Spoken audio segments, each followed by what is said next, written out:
Hi నమస్తే.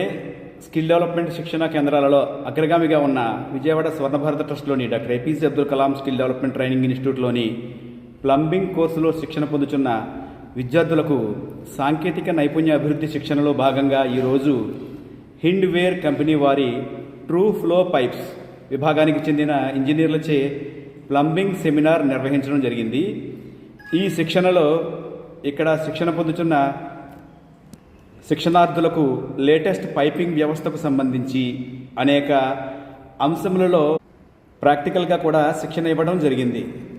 రాబో కాలంలో నిర్మాణ రంగంలో వచ్చే సాంకేతిక మార్పుల గురించి కూడా వివరించడం జరిగింది. సెంటర్ ఆఫ్ ఎక్సలెన్స్గా ఉన్న ఇక్కడి ప్రాక్టికల్ ల్యాబ్లను, ఇక్కడ ఎక్విప్మెంట్ను చూసి హిండ్వేర్ ట్రూ ఫ్లో పైప్స్ సంస్థ ప్రతినిధులు పూర్తి సంతృప్తిని వ్యక్తపరచడం జరిగింది. నేటి యువతకు పూర్తి స్థాయి నైపుణ్య శిక్షణ ఇచ్చి స్కిల్ టెక్నీషియన్గా తీర్చిదిద్దుటకు కావలసిన వ్యవస్థ ఇక్కడ ల్యాబ్లలో ఉందని, దీనిని నిర్వహిస్తున్న స్వర్ణభారత ట్రస్ట్ యాజమాన్యాన్ని వారు అభినందించడం జరిగింది. ఇక్కడ ఇస్తున్న వివిధ శిక్షణలలో చేరడానికి అభ్యర్థులు డిస్క్రిప్షన్లో ఇచ్చిన నెంబర్ ఆధారంగా కానీ కామెంట్ రూపంలో కానీ సంప్రదించవచ్చును. మరిన్ని మంచి విషయములు తెలుసుకుంటూ వీడియోను లైక్ చేసి ఛానల్ను సబ్స్క్రైబ్ చేయగలరు. Thank you.